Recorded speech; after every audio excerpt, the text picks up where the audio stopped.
agnostics, long-haired weirdos, short-haired weirdos, vandals, hooligans. The government, hug the government, love the government, hug the government, love the government, hug the government. Welcome to The Politics Guys, a place for bipartisan, rational, and civil debate on American politics and policy. I'm Michael Baranowski, a professor of political science at Northern Kentucky University.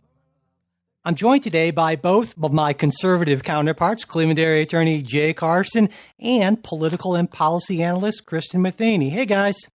Hey, Mike. Hey, guys. How are you? Good.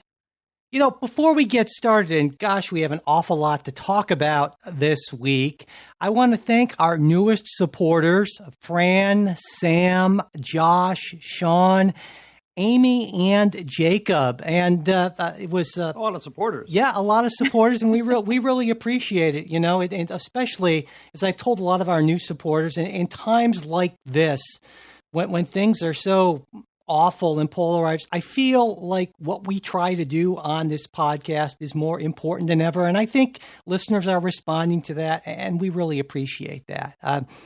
Jacob, in particular, wrote in to say, thank you for all of your thoughtful podcasts since I started listening to you over 4 years ago. So he's an old timer with the show. Yeah. He says, I know good information requires hard work, so I've decided to stop mooching and pay up. The recent insights you all bring are well worth it. And most importantly, the respectful attitudes you model are something we need so much more of. So thank you very much for that, Jacob. And all of you know that when you're a Patreon supporter, you get that second full-length episode every week. You get ad-free versions of all of our shows and other things at different levels. And to check it out, just go to patreon.com/politicsguys. And as always, we don't want inability to support the show because times are tough to get in the way of having you get that extra content. So if you'd like that, just send me an email, mike@politicsguys.com, and I will be sure to get you all set up. And of course, if you're not a fan of Patreon, we also have PayPal, and you'll find a PayPal support option at politicsguys.com/support. Thank you guys all so very much. So to kind of get to our first story, before we get to our first story, I just want to say we had hoped in last week's show to have all of us get together. In fact, it was Jay's suggestion. He texted me or he contacted me, I think it was Wednesday, actually, when everything was going on the 6th, and said, you know, should we do a show? And I said, yeah, I think we definitely should. And we tried to get everyone together, but the logistics just didn't come together. And so for people wondering why Jay and Kristen weren't on, they both really wanted to be on the show last week, but it just didn't work out. And so I'm happy that the three of us can be on the show this week. So with that, I will turn things over to Kristen. Yeah, so the first topic is sort of a natural follow-up to your discussion last week and everything that's been going on for the last 2 weeks. So, you know, this is about some of the deeper implications and developments of the riots at the Capitol. And so we wanted to address a couple of key questions in all of this. And that's the first one is whether there are further national security implications here.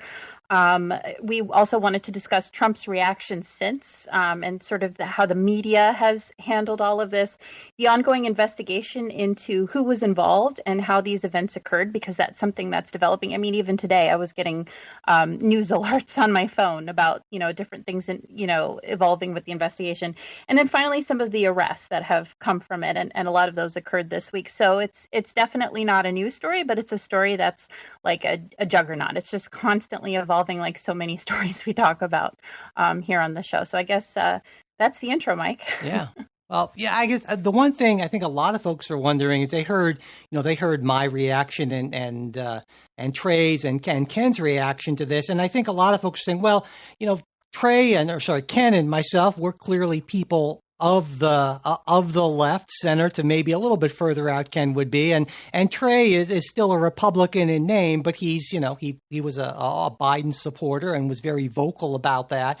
And so a lot of folks, I think, wanted to hear your reactions to, you know, immediate and both after you've had a little bit of time to think about it. And so I certainly would want to hear that as well. I think I have a pretty good idea, but maybe I can turn things on you guys a little bit and say, you know, Kristen, Jay, maybe starting with you, Kristen, What was your reaction? What's your reaction now to what happened on January 6th?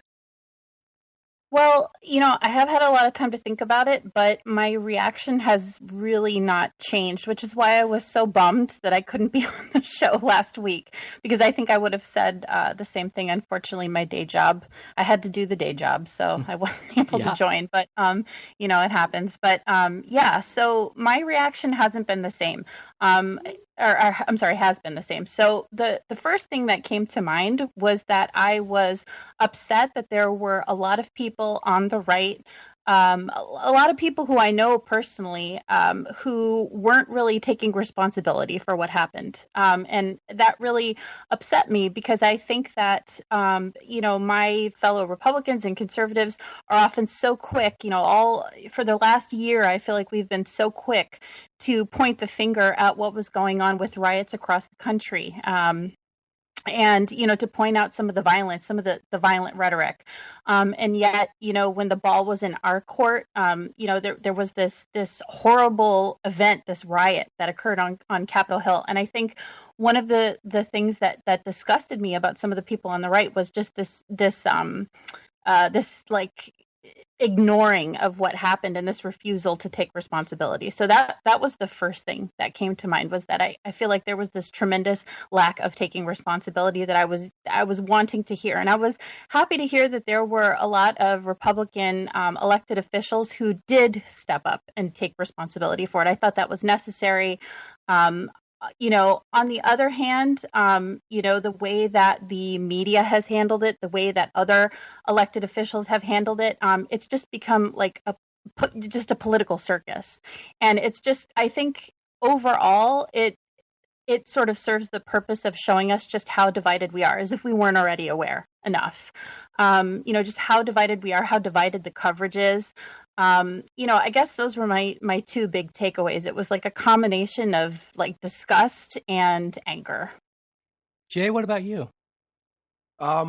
So, I think and this is one of the reasons I wanted to go on, sort of soon. And I think I'm the same with Kristen. I don't think my perception or ideas or of what happened has changed. But first, I want to say I was wrong on a whole lot of my predictions. I had said a number of times, hey, I think Trump is going to. This is merely rhetoric. Once the Electoral College votes, once it's all counted, he's going to say, yeah, I was cheated, but we're going to have the best transition ever.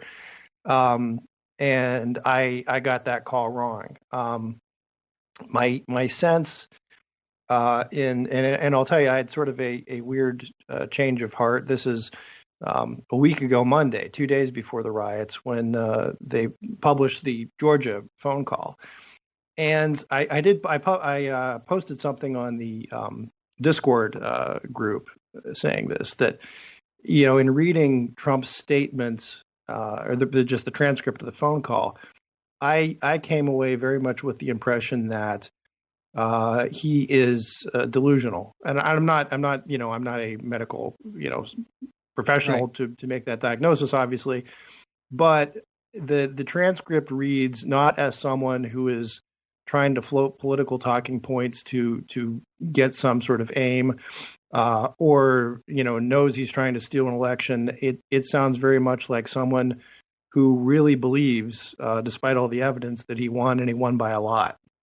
Yeah. And that troubled me. And I even posted that. I said, I think, look, a 25th Amendment discussion is warranted at this point. Wednesday, and again, this is a little weird because I was in the middle of a work call, actually on the phone with some other folks who are active in the conservative movement, and we were sort of aghast. One guy was reporting, "Hey, are you seeing this on TV? They're actually storming the Capitol." This is, and I think the other place where I just got things wrong was I underestimated the propensity for violence among these Trump supporters. I had worked in, when I worked in the legislature, I worked for a representative who had a fairly conservative district, sort of semi-rural, and I met a lot of colorful characters, right? I met a lot of, we'd often say this guy's a great American, and people who are very unapologetically patriotic, proud of their guns, proud of their rural heritage, very distrustful of federal and/or state government. But nonetheless, all those people that I knew and had worked with and came to know, none of them, I believe, would have been involved in any sort of violence or would have condoned any sort of this sort of violence and destruction. And so I think I may have misread some of the Trump supporters, and I thought it was just sort of these good old boys who I had known, and again were sort of maybe colorful characters, but certainly not people who would turn violent or engage in the kind of behavior that we saw Thursday. Third, and this is more a philosophical point, just on where I'm coming down on this, and kind of goes to Kristen's point of folks who have conservatives and Republicans who have not jumped up quickly enough to condemn this. My whole view of conservatism, Mike, and we talk about this probably ad nauseum to a whole lot of people, is sort of Burkean. Classical liberal view of how government and society should run. Jonah Goldberg had written something, and I don't even remember where, if it was one of his books or if it was just a National Review piece, about mobs. And the whole idea is that the whole idea of conservatism is opposed to this sort of mob mentality and mob rule. And what I refer to on the one of the things is the torches and pitchfork bullshit sort of stuff. I mean, it's the same thing that Burke pushed against, and Jonah's statement was something along the line. And again, this is something he wrote years ago, and it may have even been related to like initial Trump campaigning. Was that nothing good ever happens in a mob, right? And to me, that whole notion is counter to everything that I think conservatism ought to stand for. So that's kind of where I am, and it's tough because there is this push of and I guess the other piece I want to point out there is also. I think something to be tremendously happy and hopeful about, and that is, despite this mob and what happened, the system worked. Vice President Pence did the right thing. Mitch McConnell did the right thing. Mitt Romney did the right thing. Lindsey Graham. A lot of these folks stood up. Now, Kristen's right. There's also folks who didn't stand up, and folks, particularly in the House, that I think that's troubling. But I think long run, it shows something the staying power of our republic. And because here's the thing, I don't even think, for example, Mike Pence, Mitch McConnell.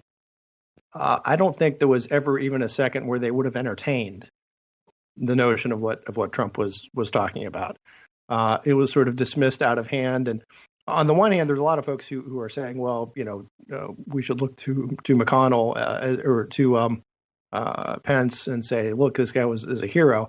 And in some respects, I think he was. But another respect, he's just doing really the very basics of his job, right? Yeah. So, I mean, on the one hand, I very much appreciate what he did, but I think it's also, they did what they were supposed to do. So, I think we can take some hope from that. So, yeah, I'm not as hopeful as you are, certainly. I mean, I think I think a lot of the, I respect. I didn't say I was hopeful. Okay. I said we could take some hope, sure. They said we can take some hope. That's where it is. Yeah, I think that there were a lot of people who didn't stand up, and a lot, and I said this last week. I said, it's not that I don't blame the insurrectionists for doing what they did, because if you went in there and, the people who, beat the Capitol police officer to death with the fire extinguisher, or who were, beating on police with American flagpoles, and talk about the just bizarre anti-symbolism and all those, that's horrific and horrendous. And I hope they get exactly what they deserve. But the people I really believe are responsible are the people who have manipulated these folks. And of course, that starts with President Trump. There are reports saying that, multiple reports saying that when this first happened, the president was watching this stuff and actually taking a certain amount of pleasure in this thing. And it took quite a while for him to actually act. And to this day, he has not yet done what I think we would all agree that any responsible president would do, would go on TV and make a national address in the light of the Capitol being stormed by a mob, which, hasn't happened since 1814. So the idea that didn't happen, the idea that, it's clear that Donald Trump has abrogated, all of his responsibilities as president, and the buck stops with him. And I would say that Donald Trump has done more to harm, to damage democratic norms and trust in this country than any president I can think of in the history of the republic. And I think he will go down in history being infamous for that. Yeah, I think he had maybe one very small window where he could have done something, and maybe gone on national TV at 8:00 on Wednesday night from the Oval Office. And said, this is a terrible day for America, and taken responsibility for at least some of what happened, and said that this is not why I ran. This is not what I intended. This is and done something like that to do some sort of, for lack of a better word, damage control to save his legacy. But he didn't. He had sort of these half-hearted tweets and pre-recorded videos. And again, from what we read, and we don't know everything yet, and from what folks have alluded to, Liz Cheney said something in her floor speech when she voted to impeach that, listen, as we learn more, and we're going to be learning more, about what he was doing during that time. We do know there were multiple calls from congressmen, from governors, from all sorts of other insiders to the president saying, you've got to get out there and say something. And there are reports that, advisors, Ivanka Trump and Mark Meadows, were urging the president, look, you've got to do something right now. And again, he only reluctantly put out sort of this half-hearted tweet, and I think that's just really troubling. And again, to me, there's a real question of whether he is, in his right mind. Yeah. And I guess because the other part of this, to me, in the right mind question is it's goes to sort of something that people have asked, sort of, well, with these people who broke into the Capitol, what exactly was the plan? To some extent, some of it, there was evidence that they wanted to take hostages. Some may have wanted to assassinate the vice president. But then there's also just, and you get this from the video and from some of the pictures, that all these folks who got in there and just sort of have this bewildered look about them, and they figured, oh, we broke into the Capitol, now let's take some selfies. That this was just, insanity, I guess. And I don't know a better word for it than that.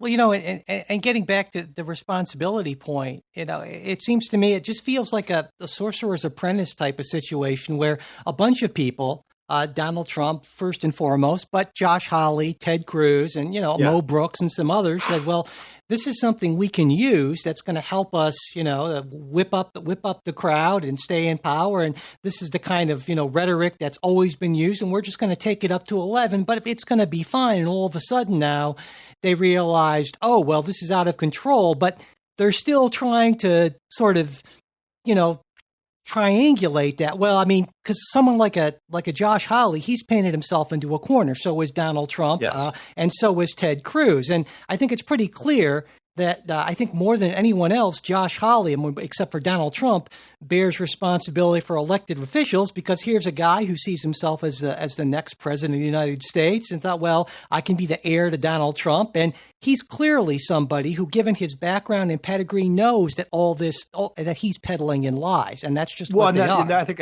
that's a really good point. Because to the extent that I say I think Trump may be truly delusional and believe this, Josh Hawley and Ted Cruz are both Ivy League law graduates, both clerked for Supreme Court justices.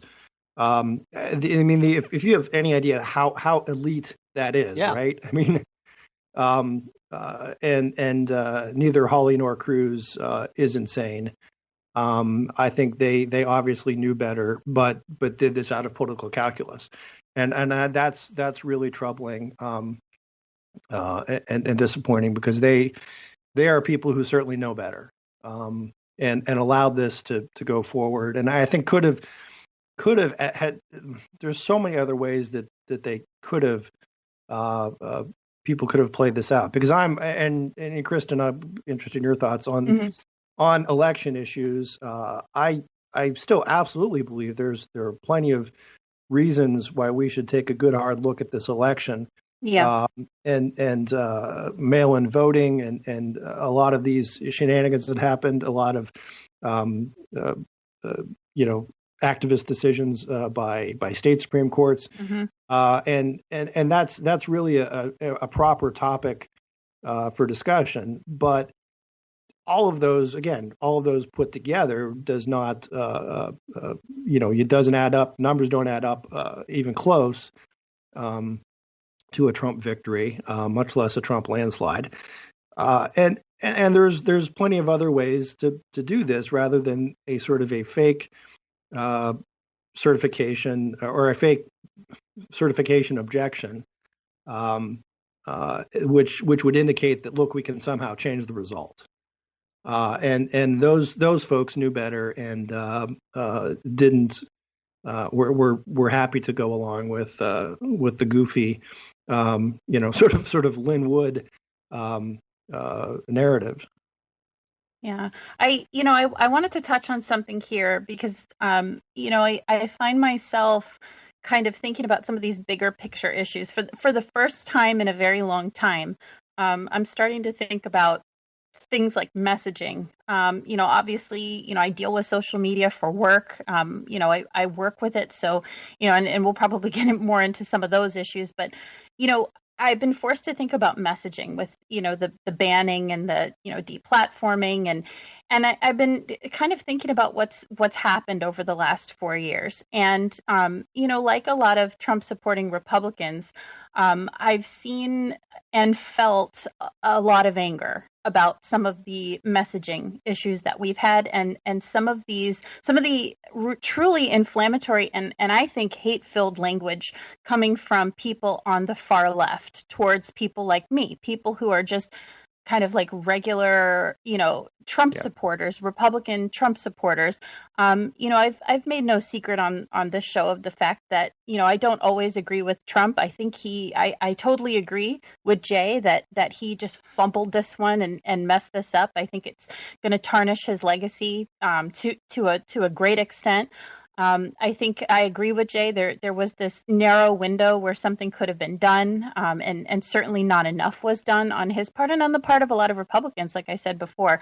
But, one of the things that I've talked about on this show also is consistency. And, one of the things that I think a lot of people on the right have sort of pointed a finger at, and said to people on the left is like, you're using this inflammatory messaging, this sort of hate-filled messaging. You're painting us to be all of these truly awful things that I don't even want to say, the names and the things I've been called. And I'm sure you've been called, Jay.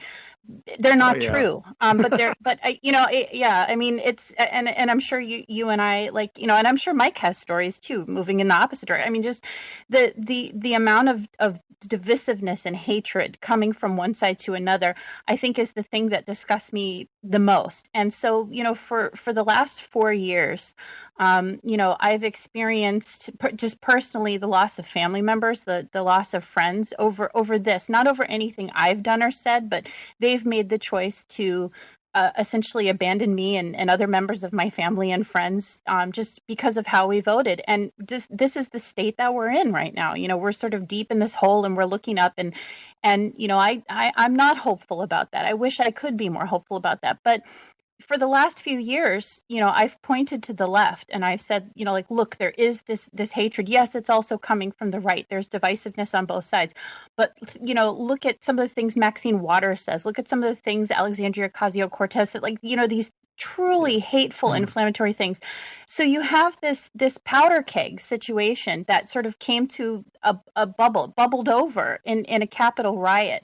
It was disgusting. It was, hate filled. It was angry and violent. And, if we're going to sit here and we're going to point at the left and say, look at all these horrible things you've said, look at, what you've incited in the past, look at all this violent rhetoric that you've used. We must, and I'm talking to all Republicans, right of me, more moderate than me, we must hold ourselves responsible first. I hold the Republican Party more responsible. I look to the Republican Party, and I'm more ashamed of what they've done than the left, because I've come to expect better, and I've not seen that from people on the right. And so I think a lot of us, who are sort of in the middle, where we did support Trump, and we do think that there are some legitimate issues, like Jay said, with, election results, this is a deeper conversation we need to have. The same sort of finger pointing and anger that we're projecting on the left, we now need to project tenfold on the right, and we need to hold ourselves accountable. And I think that's why I was so frustrated with Trump's response or lack thereof. And that's why I was so frustrated, with some of the members of Congress and other elected officials not coming out immediately and condemning it, because I thought this is an opportunity for us to show what we're all about. We're not about mob rule. We're not, all these things Jay said. He's absolutely right. But we dropped the ball, and I was so disgusted, and I was so frustrated by it, and I'm still frustrated by it. I just feel like we could do better. We could do better. Yeah. And I think that's exactly right. And you bring up, this is sort of the one of the real challenges for leaders in the Republican Party, conservative movement, on the right, whatever you want to call it, is trying to get rank and file people out there, the people who have been shunned and sort of called names and so forth, right, by all these people, to get them to take that high road. And it's not easy, because the blowback that you hear and you get, and the anger is, look, why can't we be angry back, right? Why can't we say nasty things back? They're going to call us all these things. And this is partly how Trump was elected, right? Right, like dig in your heels, fight fire with fire. He was elected because he was the guy who was going to fight, that he was not going to back down. And to some extent, and Kristen, I'll tell you, this is something that this haunts me personally. This is my own weird psychological issues, and it kind of comes up at work all the time, right? I mean, I'm in litigation, and my worldview is always that you ought to try to meet the other guy halfway, understand where they're coming from, not be a jerk. You're there to do your job, represent your client, and so forth. And I can't tell you how many times in my life I've had the situation where I've sort of done something out of, and your husband is an attorney, so maybe he can have the same sort of experience. But so you do the right thing, you do the decent thing, and then the other guy screws you, and it's tough to live with that, right? It is really tough to say, hey, I don't know, but anyway, that's sort of, it comes back to me the same thing here is you want to take the high road, and then someone else will point out quite correctly, that yeah, you're gonna lose, and that's a problem we have to face, and we got to figure a solution out of it. I mean, it is sort of the Mitt Romney problem, right? I mean, Mitt Romney, I think, is a great person, a nice guy. He ran a decent campaign, one that was not likely to win in any event, just because of other issues. But they accused him of murder, essentially, and he smiled and took it and took the high road, and he lost.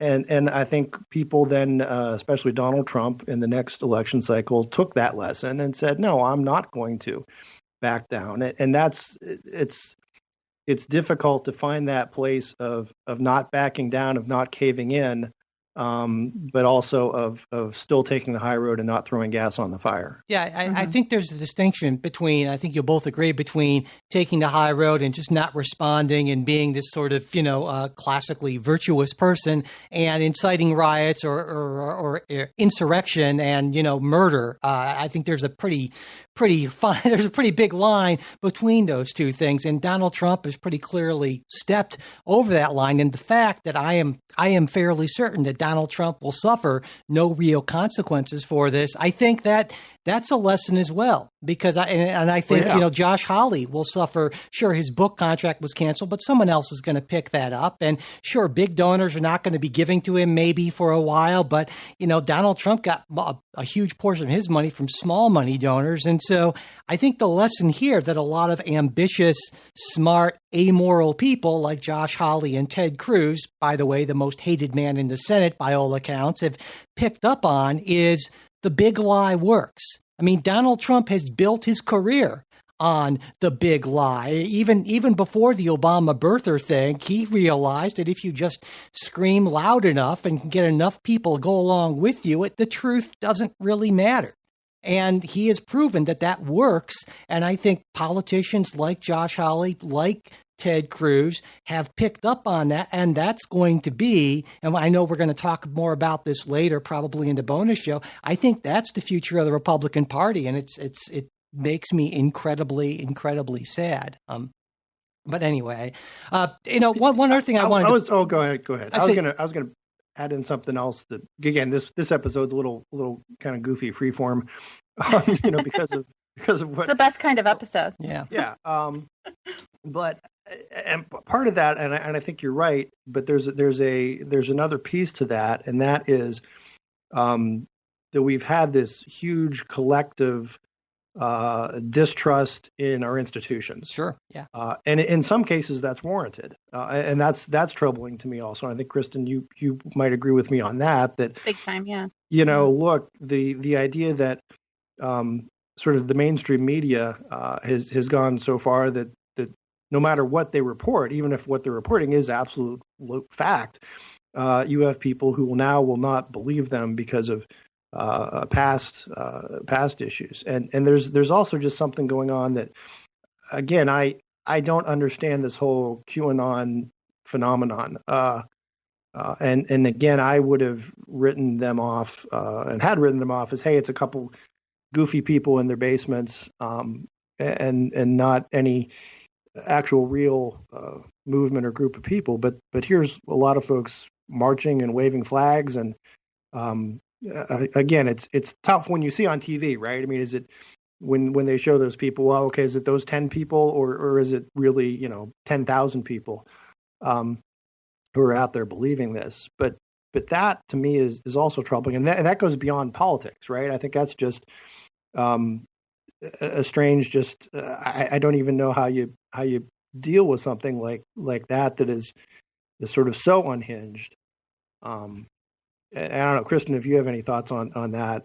I think you sort of have studied that or have more expertise on that than I do. But I think that's troubling, and that's something that wasn't there in the past. It's not just here's the regular economic anger or policy anger or even the cultural anger, right? Of hey, my guy who represents the good old days versus these progressives. It's something that is just out there, crazy and bizarre, and I don't know how to account for it. Yeah, I mean, just to pick up with your media point, because that is something that that I've had to study in a work context and also in an academic context. The role of the media, the role of messaging, how they control messaging, how they manage to persuade and incite in some cases. I've compared all of this. I love Dr. Seuss, and I've compared on this show kind of what's going on as like this escalation to the point where it's like the last scene from the Butter Battle book, which is famously about the Berlin Wall, where you have, somebody from one side and somebody from the other, each one holding a bomb ready to drop it on the other side. And it kind of ends with a big question mark. And, I've said in the past often that I think that we are kind of on the precipice of that. I think we're moving towards that. We're almost there. And I think we're there. And, I guess the ending and this gives me a lot of pause and it causes me a lot of frustration and a lot of sadness. I think all three of us can agree, probably because each of us sees that the kind of the fate of the country and this divisiveness, it kind of hangs in the balance right now, and we're at this moment where the divide is increased by the messaging of the media. And I'm not just necessarily talking about right-wing media or left-wing media, because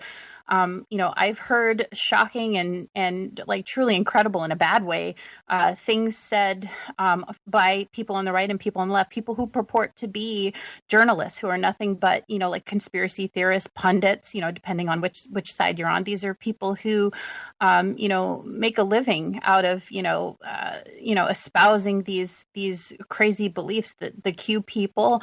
On one side, you have people in mainstream media who are, sort of like fanning the flames of this violent language, who are diminishing the role of people on the other side. I feel like that rhetoric and that type of language that's being used more and more and more is just incredibly dangerous and damaging, like to the point where for the first time in, my like a little over 3 decades on the planet, for the first time, I feel scared about the future. And I think, ultimately, President Trump is, he's not going to be in office starting on Wednesday. And, I think, on the left, I have a lot of Democratic friends who aren't terribly political, who are just overjoyed with the fact that Trump will not be in office and, we'll have President Biden. And, they believe that things will get better. And I absolutely don't think things will get better, not because of Joe Biden, but because of where we as a society are and where we as a country are and the damage that's been done. I mean, in my lifetime, I hope that we're able to move past this and forget, but there's so much anger and so much division. And I mean, I don't mean to keep repeating myself, but I think I place a lot of that blame. I place a lot of it on politicians like President Trump, on people on the left and on the right, all of this divisive language, but I place a lot of that responsibility on the media, and I think I don't think that point gets lost, but I just feel like every single day more and more I see it being stoked, and it makes me feel a lot of like despair. Yeah, definitely. We haven't even touched on impeachment yet. Go figure. But before we do get to that, one other point I just wanted to quickly bring up before we move on is, we haven't even talked about the massive security failures, and certainly there's going to be some sort of 9/11 type commission on the security breakdown. Because one of the first things, after I recovered from my shock, that occurred to me was, wow, if I'm a Russian or a Chinese agent, government, I have people in that crowd for sure, because we would have people in that crowd if there was a strategic rival and we had evidence that there was going to be some sort of a event, and there was plenty of evidence of that. And so these people almost assuredly had access to the Capitol, had access to computers and documents and things like that. And, we don't even know what the national security implications of that are, but that's something that's going to come out. And certainly we're seeing some of the, people resigning and being fired and so forth. But that is a really big deal from a security standpoint. And certainly there are going to be, there'll be a commission, and there will be, I'll certainly be interested in seeing where that leads. So you guys want to talk about impeachment? Sure. Yeah. Sure. So, all right. So I'll intro the topic, although I think we all know what's going on. So President Trump was impeached for the official charge was citing insurrection. This is his second impeachment from the House of Representatives, and this happened on January 13th. So just earlier this week. And just a quick update, 10 Republicans joined Democrats voting to impeach, and that included most notably Representative Liz Cheney of Wyoming, the daughter of former Vice President Dick Cheney. And so I guess some of our questions moving forward, just to kind of spur the conversation, because we all kind of, we watch the news, we knew what happened, but, what are our predictions? What will happen next? There's obviously a very abbreviated timeline here. The inauguration is going to be taking place this Wednesday. So, what's going to happen between now and then? And, the bigger question that I guess I'm more interested in answering is, what does all of this mean, and where does it lead? Is it just, is it just going to fizzle out, or is this something that's going to have bigger implications? So I'll turn it over to you guys, and then I'll weigh in, I guess. I guess the point I want to start with is just the article of impeachment. And it seems to me, I know some people are arguing, well, it's too legalistic in that sense. And I get that argument, saying, well, did what Donald Trump do? I'd argue that. Yeah. Did what he do meet the legal definition of incitement of insurrection? And I think you can make a case that no, it didn't.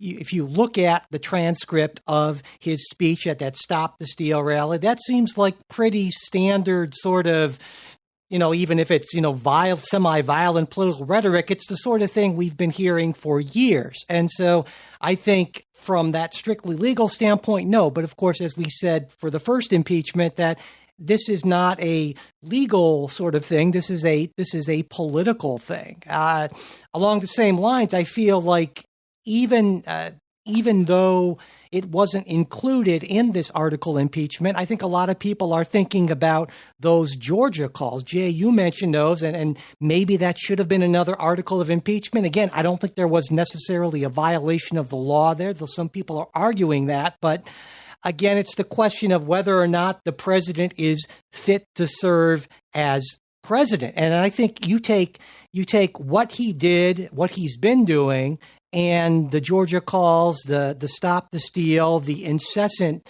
big lie sort of thing, that to me, this is a fairly easy call. Is Donald Trump absolutely should be impeached and removed. My big question, and the thing I really wanted to hear from both of you is whether or not you agree with me about that. If you were, say, in the House or in the Senate, if you would vote to remove Donald Trump, to convict him. So where I come out on this, I look at these, and there are sort of three tests, right? And the first is the legal test, right? Is this authorized by law? Is there a legal procedure to do this? Do we meet those criteria? And I think obviously there is in this case. I would agree, and I think they could have gotten more Senate votes if they had pared back the articles and made it something less legalistic and more general, sort of a gross dereliction of duty type argument, because I think that's much harder for someone to poke holes at, right? It's much harder to say that there wasn't a sort of but yeah, for legally, did he incite a riot or insurrection? Yeah. But I think, and I'll throw in this sort of partisan analysis. I don't think Nancy Pelosi wants to get a Senate conviction. She wants to have a bunch of Republican senators on the record voting against conviction. Wow. Which is a shame, because there is a chance here to have sort of a moment of national unity. But she's not going to have it. Secondly, there's sort of the factual test, and I think this meets the factual test. Assuming we had the correct legal diagnosis, if everything we understand to be true, obviously we know what he said at the rally. We know what happened after the rally. We know what the reasonable foreseeable consequences of what he said were, whether or not he incited it. But he certainly understood that was a possibility. Lit the fuse, I think, as Liz Cheney said. And then I guess the third test I would look at is the prudential one, right? Is this a good idea for what it is you want to accomplish? And that's where I get more hung up. The idea is will impeachment throw gas on the fire, or will it be a good bipartisan denouncement of what happened? And I'm on the fence right now. My sense is, if I were in the House, I would have voted to impeach. If I'm in the Senate, I would probably vote to convict, based on, and again, what I would have to do, I'd have to sort of overlook some of what's going on in the actual articles, right? And say, but listen, I'm voting to convict because this is sending the message that what happened is inexcusable, regardless of whether you call it incitement of riot or something else. And I think, as history would look back, it's not going to look so much at the language of the articles. It would look on, what happened, and then what did people do. So that's where I am, and it's reluctant, right? Because I very much see the idea that this could well throw gas on the fire. There's also the weird thing that we've got now of to the extent he's convicted, it will be after he's out of office. It could be fairly well after he's out of office. I think I just don't know how that plays, because, who the hell would have thought this would happen? I mean, if you're looking at, well, what would the founders have said? If you approach them, well, can you convict a president after he's out of office? I think they would have scratched their wigged heads and said, what are you talking about? Look, it's hot. We're tired. Let's just get done with this. As a textualist, I think you could read the Constitution to say, yeah, you can convict someone or convict after they're out of office. But it sometimes gets to the what's the point? And I understand the point is so he can't hold office again. But if I don't know, so that's where I am. I am. And look, this puts me in the company of a lot of folks at the Wall Street Journal, a lot of folks at National Review, sort of big conservative right-leaning outfits that are in the headlines calling for impeachment. So, I think that's where I am. Kristen? I differ. I would not have voted to impeach, and I'll explain why. So, one of the points that Jay made, I agree with a lot of what Jay said. One of the points that Jay made was that there are, there's sort of this third measure, which is, ultimately, is this, good for the country? Is this going to, promote healing? This was something that a lot of members of Congress in particular were coming forth with over the last week or so. There were a lot of members of Congress who were on the fence right up until the end, and they were swayed by this.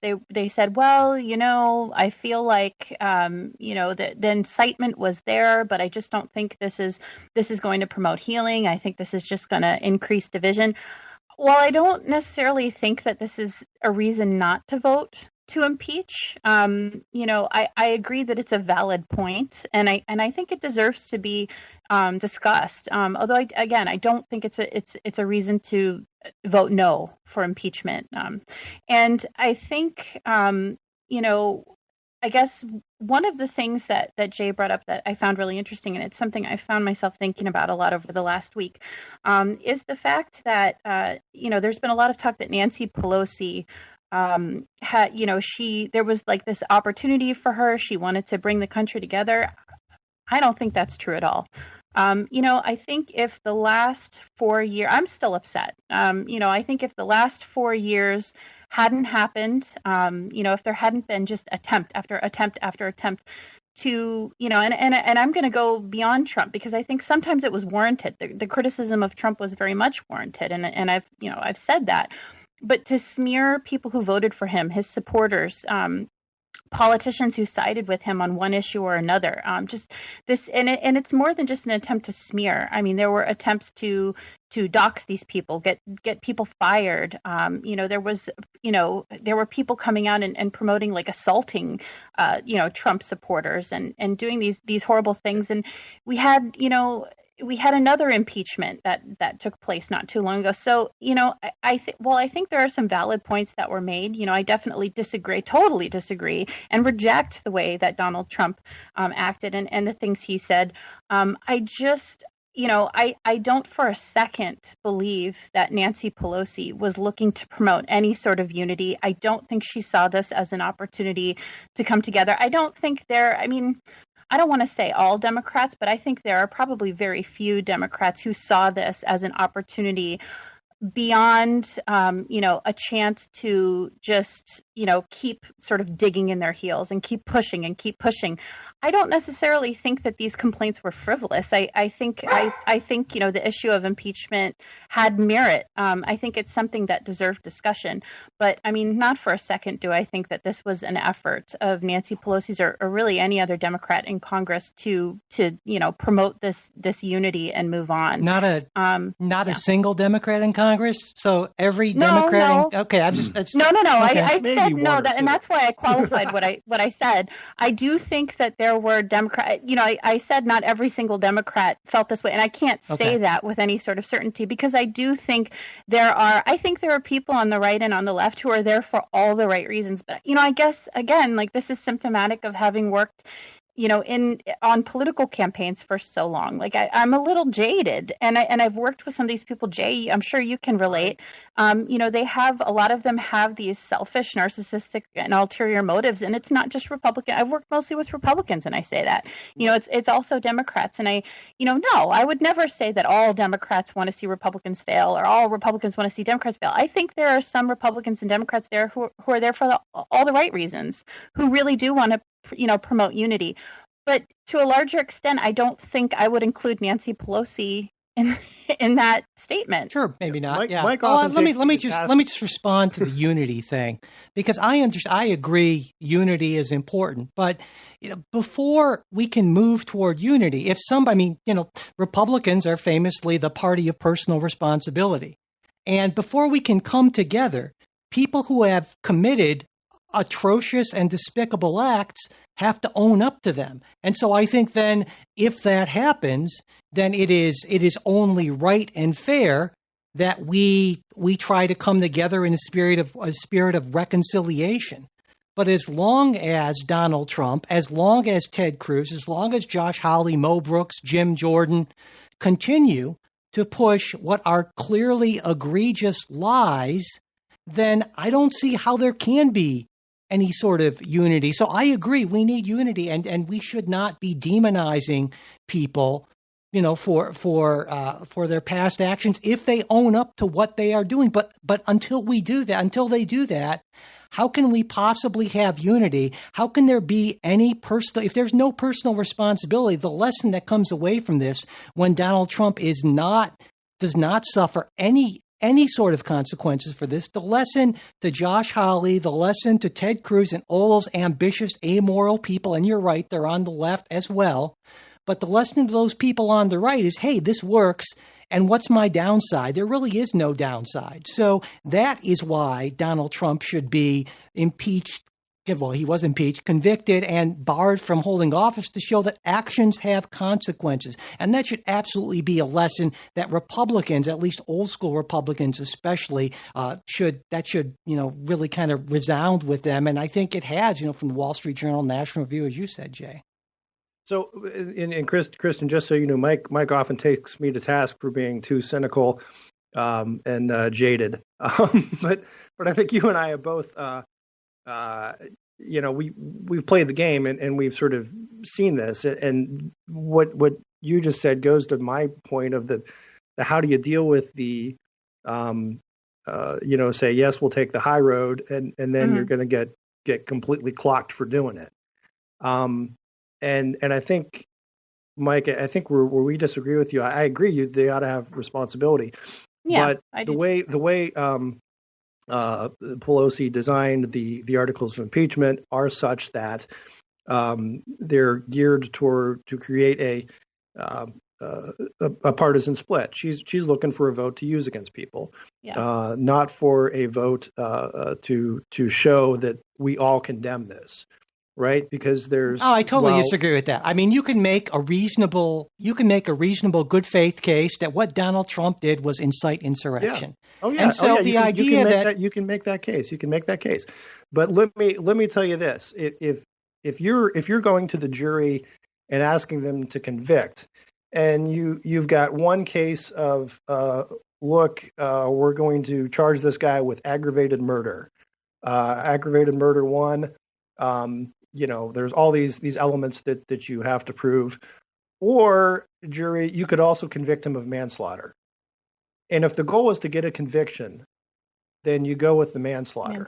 I understand your argument, but I think that gets you unity. That gets you enough votes in the Senate. It doesn't. No, it doesn't. See, because if it had been just a broad kind of vague, not citing any sort of legal things, then what the response would have been for the exact same number of people who aren't going to vote to convict is, well, look, there's not even any sort of legal violation. How can we convict him and remove him if everything he did was perfectly within the law? There would be no way to win on this. I think that would be a tough. I think that'd be a tougher. No, not at all. Argument to make, and you would have people like Cruz, not Cruz. I'm sorry, you wouldn't have people like Cruz.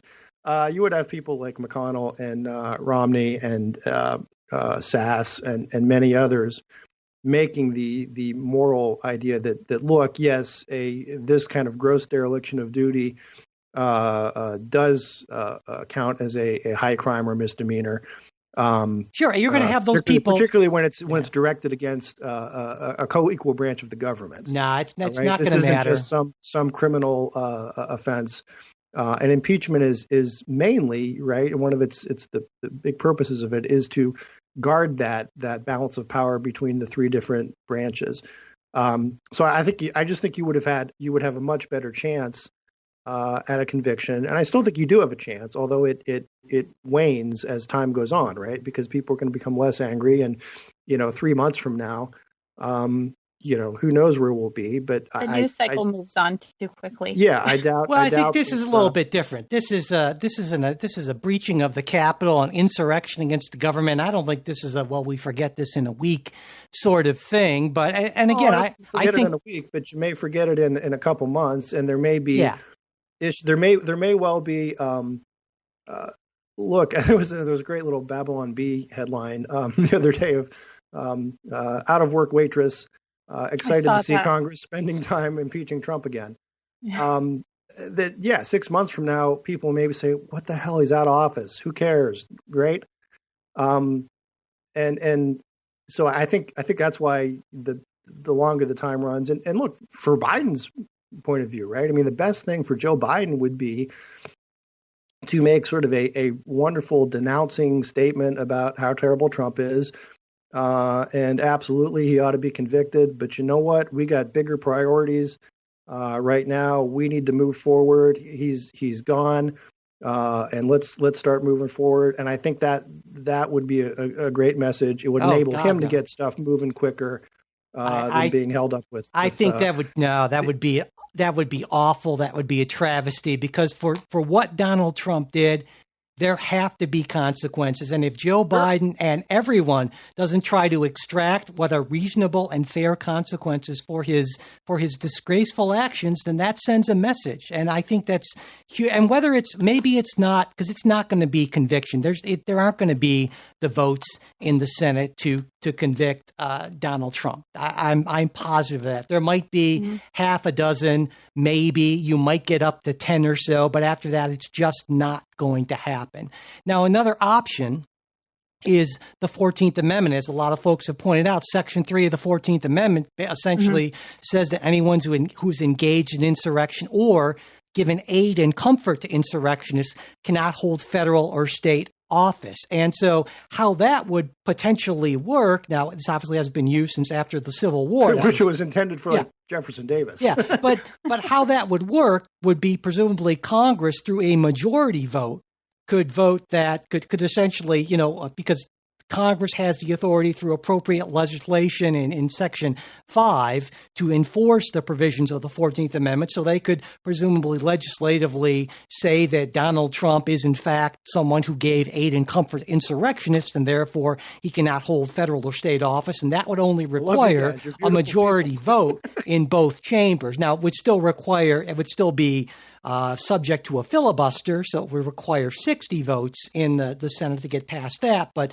I don't think that's going to happen. And I think in the end, what is going to happen, and this is my prediction, is there will be no significant consequences for Donald Trump, and that is going to be a truly horrible thing. Let me just throw in this little bit though about my idea of, I don't want to say amnesty because that's certainly not what I'm proposing. But keep in mind, if impeachment, a trial proceeds and it goes slowly, you could be 6 months into the Biden presidency, and what's going to be the main topic of discussion? It's going to be Donald Trump. He will still take 6 control months. Everything. He will still control the agenda. He will still control it. It will still. He'll keep that alive. And the longer it drags on, the more he would become a martyr to his followers. Yeah, a trial would take a couple of weeks at most. Given, and so I don't see that. And also, I know there's a debate over whether or not the Senate can actually go through the impeachment trial and conduct other business. And there's some precedent for that in the Clinton impeachment. And it seems like McConnell has suggested that's a question for the Senate parliamentarian. But in any case, again, I understand the argument that it slows down things. But given the threat to, given the severity of what Donald Trump has done, that's a price I would say if things are a little bit slower. I think this is so important. This strikes at the fundamental trust in democracy that everything else stems from, that not doing everything within reason to hold Donald Trump accountable is a huge, colossal mistake. And, just to sort of add on to some of these points, as you guys were talking, I found myself kind of drifting towards the big question of, how tragic is it in so many ways that there are so many Americans who don't follow this and don't care about it, that don't care about these conversations. And, I know it's cliche to say that. I know it's cliche to say that, there are a lot of people who are, in fact, on both sides, who are, in fact, low information. But, obviously, if you're listening to this podcast, if you're listening to any political podcast, you're in the minority of Americans who truly care about some of these deeper issues, who, want to see a national conversation about election, security, who want to see a national conversation about Donald Trump and what happened and insurrection and, all of these bigger issues we're talking about. But, I think it just speaks to, where we are as a country, this like sense of reflexive hatred, and I applaud you guys for having this debate. I think these are questions that we need to ask and we need to consider. And while I do think that I agree with Mike that a trial, whether you agree that a trial should take place or not, it would be very quick. I also agree with Jay that, essentially what it would do is it would, cause Donald Trump to live rent free in people's minds and in the minds of the media for months and months and months and months. So I think we have to weigh both of these, yes, a trial would be fast. And yes, there are a lot of Americans and I acknowledge that openly. There are a lot of Americans on both sides who feel that he should be tried and that this needs to be part of the conversation. But I also think that sometimes we give too much credit to the behavior of the media and the behavior of mainstream Americans who aren't listening to this podcast and podcasts like it. I disagree on that the trial will be fast, but my last point. I know this has been a crazy long freeform type, but I just want to point out by historical precedent, Abraham Lincoln in his second inaugural said, "Let us proceed with charity towards all and malice towards none." And look, if you want to talk about divisive times, that was literally days, weeks after a war of people shooting at each other. It was a war over slavery, right? The biggest issue we've got, and so to the extent that look, obviously those people who are far more culpable than what Donald Trump would be, but Lincoln looked at this and said, "Look, I can either take the kind of the vengeance route or the healing route," and he chose the healing route. Now, again, to my high road argument, people could point out he got shot a week later. So, you know, I just want to point out that there is historical precedent for, in divisive times, presidents stepping up and saying, "Look, we need to move forward." And I think, yes, the other example would be Gerald Ford, and things didn't work out great for him electorally either. But I think there's an opportunity, there's a play there for Biden and Pelosi if they choose to take it. But let's be clear, the union didn't say, let's stop fighting the South, because they believed that they were wrong and the union forces were right about the fact that they were wrong. So, yeah, there was a time for at that point, reconciliation. The union had already won. Right, but I'm saying the war had to be fought. So this would be allowing, anyway, that's, But, right. But and they let the Confederates keep their guns on the way home, right? Yeah, so... All right. Well, like you said, Jay, this has been kind of a long, free-form sort of thing, and I love it. before we do go, Kristen, you have a kind of an announcement, I guess you could say, for us, and so why don't you tell folks about that?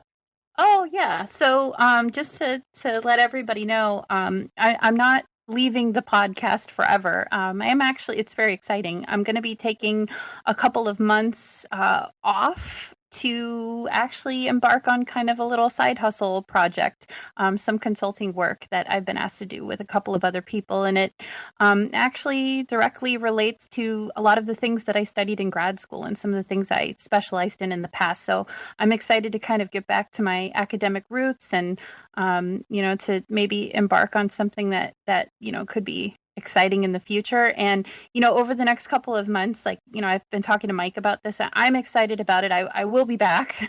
But, I might miss some shows here and there. I'll try to come on, as much as I possibly can. But this project's going to require some travel and it'll be mostly on weekends. So, I don't know if I'm going to get to be on every scheduled show, but I will do my best. And, I'm still here. I'm not really going anywhere. I'm just taking a little hiatus. So.